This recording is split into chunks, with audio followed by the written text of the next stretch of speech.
antibiótico, con medicina homeopática y otros tipos de medicamentos. Supuestamente tenía una apendicitis y salió sin apendicitis. Ustedes pueden llegar a escuchar también eso. Es importante la hidratación, porque ya dijimos la deshidratación puede producir dolor abdominal. A veces es necesario por el antibiótico dependiendo de la fase en que se encuentre esta apéndice, si tiene peritonitis o no, y es necesario la analgesia. Generalmente nosotros pues miramos al paciente, creemos que tiene una apendicitis, le tomamos cuadro hemático, una ecografía, el parcial de orina para hacer diagnóstico diferencial y decimos no, sí, vamos a llamar a cirugía pediátrica, ¿sí? Y cirugía pediátrica lo que nos va a hacer es decir sí, definitivamente tiene. Cuando ya llaman a cirugía y le dicen que sí tiene, pues pongan la analgesia. Antes no le pongan analgesia porque entonces va a llegar cirugía y la va a tocar y probablemente no le duela. Puede que sí, puede que no. Entonces después de que ya los vea, coloquen la analgesia, no lo dejen con dolor. ¿Qué es la adenitis, la linfadenitis mesentérica? En sí, simplemente es la inflamación de los ganglios del mesenterio.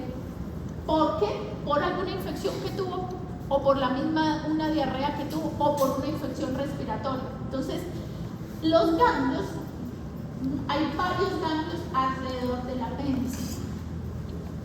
Y si es igual que la adenitis en el cuello, igualito. Entonces se inflaman los ganglios y los niños se les duele. ¿Cuánto tiempo duran esos ganglios inflamados, los del cuello?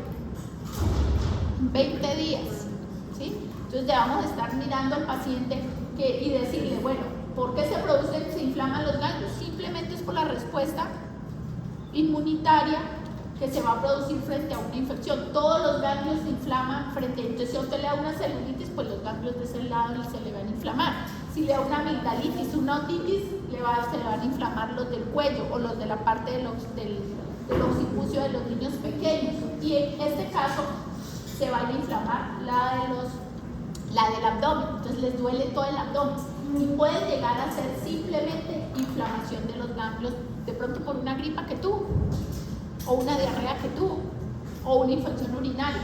Entonces cuando tomamos la ecografía, ellos sí nos pueden decir, no, miren, estos ganglios están más aumentados de tamaño de lo normal, la apéndice está normal y nos dan un diagnóstico de una linfadenitis mesentérica, que es muy común llegar a verla a hacer el diagnóstico diferencial frente a una apendicitis. Entonces podemos encontrar dolor periumbilical o linfocelíaca derecha. Es un dolor que es intermitente, no como una apendicitis que es constante y cada vez empeora más. Puede estar asociado a náuseas, en vómitos, generalmente lo vemos en niños mayores de 2 a 3 años, con una etiología desconocida o con un antecedente de cuadros infecciosos previos, o pacientes que tienen infección intestinal por una yersinia enterocolítica. Hola. ¿Quién tiene clase? ¿Cómo? Pero termino y le puedes decir que termino y que ya salimos, ya casi terminamos, pero yo tenía asignado hasta las 11:30. Tenemos aquí hasta las 11:30, ¿no? Según horario, sí. Bueno, no exageré. Bueno, no, pero ¿qué? Hasta ahora llevamos media hora. Bueno, ¿y qué es lo que sucede en los ganglios? Que hay una hiperplasia nodular linfoide de los folículos. ¿Y ustedes siempre se salen o qué? Bueno, la otra vez había corrido. ¿Cuándo se sale? Sí. Bueno, y lo otro es el divertículo de Meckel, ¿listo? El 2% de las personas tienen un vestigio ileal del conducto vítero-intestinal en forma de divertículo. Y lo llaman divertículo de Meckel, que puede contener mucosa gástrica o tejido pancreático ectópico, como aquí se ve. La mayoría son asintomáticos, a veces le toman una ecografía y dicen, usted tiene un divertículo, pero nunca ha tenido síntomas de nada. Podemos tener hemorragias rectales graves u otra forma de presentación. En esos pacientes puede haber invaginación o vórculo alrededor de aquí de la banda de ese divertículo. Su tratamiento, cuando empieza a tener sintomatología, es extirpación quirúrgica, ¿listo? ¿Qué es la malrotación? La malrotación es que nace el niño con una alteración anatómica, ¿sí? cuando el mesenterio del intestino delgado no se fija bien al duodeno, a la parte duodeno-yeyunal o en la región iliocecal, su base queda como más corta, como volando. Entonces eso predispone a que se rote o a que haya, sobre todo rotarse, miren, ¿sí? Entonces queda como un volvulus, pero es la malrotación, o sea, nacen con esta patología. Puede producir obstrucción con vómito verioso. A todo niño con vómito verioso oscuro se le debe hacer estudio porque debemos pensar en malrotaciones. La malrotación en sí no se corrige, pero se ensancha el mesenterio. Pues lo que se debe hacer es como adherirlo para que no quede ahí volando y se pueda producir el vólvulo, ¿sí? ¿Y el vólvulo qué es? Es esto, simplemente que se rota el intestino y en esta parte, pues al disminuir la perfusión puede haber, ¿qué puede haber ahí? Una isquemia intestinal, que eso es lo grave de los vólvulos, ¿listo? El término vólvulo deriva del latín volvere, que significa enrollarse. Es una torsión de un segmento alrededor del eje del mesenterio. Sus síntomas resultan pues de la oclusión de la luz intestinal y depende del compromiso de la vascularización. Es más en neonatos y en los primeros meses de vida, y el 10% puede llegar a tenerse también en niños mayores de 12 meses, pero recuerden que es generalmente niños más pequeños. Los síntomas pues es vómito, generalmente son vómitos biliosos con disminución de los ruidos intestinales, puede haber hematoquexia en algunos casos cuando hay isquemia intestinal, y lo que se ve es una gran inflamación y lleno de gas de una parte intestinal. Y debemos, como ya les dije en varias oportunidades, pensar en las infecciones respiratorias. Generalmente hay una neumonía, entonces debemos hablar del antecedente de los síntomas respiratorios. ¿Por qué le duele? Por la inervación visceral. Debemos pues al examen físico mirar si está saturando bien, si tiene dificultad respiratoria, si hay auscultación y matidez adecuada o más bien hay pérdida, y la valoramos con una radiografía de tórax que nos va a mostrar que sí tenemos la compensación. La faringitis, como les decía, puede estar asociada a dolor abdominal y generalmente la estreptococcus. Y la impaginación, lo que ustedes decían, o también se llama intususcepción, es que se impagina, se mete el intestino dentro de sí mismo. Esta puede llegar a suceder más de una vez, por eso es importante, después de que se realice el tratamiento, decirle a la mamá que puede llegar a producirse en los siguientes meses. Es una enfermedad obstructiva potencialmente grave, porque se puede, pues, se puede producir isquemia del intestino, y generalmente ocurre en niños menores de 2 años. ¿Y qué es lo típico? Que vamos a tocar en el abdomen una masa, y esa generalmente en la literatura la hablan como que es en forma de salchicha. Entonces ustedes van a tocar como algo en forma de salchicha, piensen en la imaginación. Tener unas deposiciones con sangre, o lo que se llama, lo típico que se llama jarabe de grosella, y el dolor abdominal. Este dolor abdominal de los niños con invaginación es muy típico porque son dolores agudos que los niños se cogen el abdomen y se flexionan y luego les pasa y ya, y vuelven y lo hacen. Y entonces son episodios de dolores muy fuertes y luego queda como si nada y vuelve y les da. Eso es el típico dolor de una invaginación.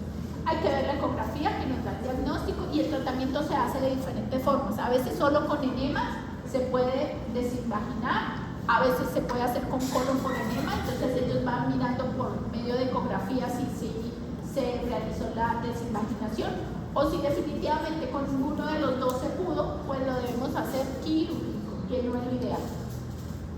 Y el otro es el estreñimiento, una de las patologías más frecuentes que encuentran ustedes en niños. A veces ni siquiera la mamá sabe que es estreñimiento porque toda la vida están estreñidos, y la mamá dice, no, pero es que eso siempre ha sido así. Los niños pues tienen un buen estado general, pero tienen dolores abdominales crónicos que pueden ser leve a moderado, generalmente son intermitentes, el tipo cólico. Y las deposiciones, ¿qué son? Deposiciones duras que no van todos los días y tienen que hacer y hacen maniobras retentivas. Significa que el niño le dan ganas de ir, pero como le duele el ano y como ha hecho fisuras, pues el paciente, ¿qué hace? Retiene. Él no quiere ir al baño porque a él le va a doler. Entonces se retiene y no le avisa a la mamá muchas veces. Una de las causas más frecuentes de dolor abdominal se puede confundir con patologías graves, puede presentarse después de un evento estresante, como cambios en la rutina, como cuando entran al colegio, inician el entrenamiento de ir al baño, o de pronto hay cambio en la dieta, o cuando viajan. Después de un episodio de como estrés para los niños, puede llegar a encontrarse el estreñimiento. Y es importante ustedes tener la escala. La escala de Bristol nos indica qué tipo de deposición está haciendo el paciente. Entonces ustedes se la muestran porque muchas veces la mamá no sabe si de verdad el niño está estreñido o no. Entonces ella nos va a ayudar y le vamos a decir a la mamá si de verdad estos dos tipos de deposiciones son estreñimientos. Y como les digo, muchas veces la mamá no sabe que el niño es estreñido. Pero también nos puede llegar el paciente que tenga incontinencia fecal y uno nunca va a pensar en un estreñimiento por incontinencia fecal, ¿cierto? Al contrario, es lo primero que ustedes deben pensar. El niño está con un estreñimiento, ¿por qué? Porque la ampolla se llena tanto de deposiciones duras que empieza a gotear por los lados algo de líquido y de deposición. Y esto no significa que el niño tenga una diarrea o tenga algo más, es simplemente porque la ampolla rectal está tan llena que no está funcionando, ¿sí? Entonces recuerden, en la incontinencia lo primero que deben descartar es estreñimiento.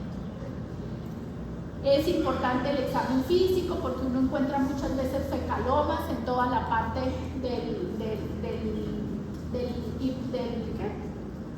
de la fosa ilíaca izquierda y del flanco izquierdo. Puede haber distensión, puede haber masas palpables, como les digo, que se llaman fecalomas. Y lo que vamos a mirar en la radiografía si la ampolla rectal está llena de deposición y que no haya un signo de obstrucción intestinal. El tratamiento, lo primero que se debe hacer es desimpactar esa ampolla. O sea, ustedes no pueden decir, bueno, váyase con eso ahí para la casa y esperemos unos 8 días. No, lo primero que tienen que hacer es desimpactar. La manera más eficaz es por medio de enemas con solución salina, ¿sí? Las desimpactan y empiezan las medidas dietarias porque deben comer mucha fibra, tomar mucho líquido y hacer ejercicio para que se forme un adecuado bolo fecal. Y el mantenimiento de esa dieta, de ese líquido y si es necesario a veces tratamientos. Acuérdense de las infecciones a nivel del tracto, de la patología urinaria, ya sea urolitiasis, infecciones urinarias, vómito, dolor abdominal, ¿sí? Todo esto podemos llegar con solo un parcial de orina, un urocultivo, una ecografía, una radiografía, descartar la patología. ¿Listo? ¿Preguntas, dudas? ¿Todo quedó bien? ¿Les puedo preguntar entonces? Bueno.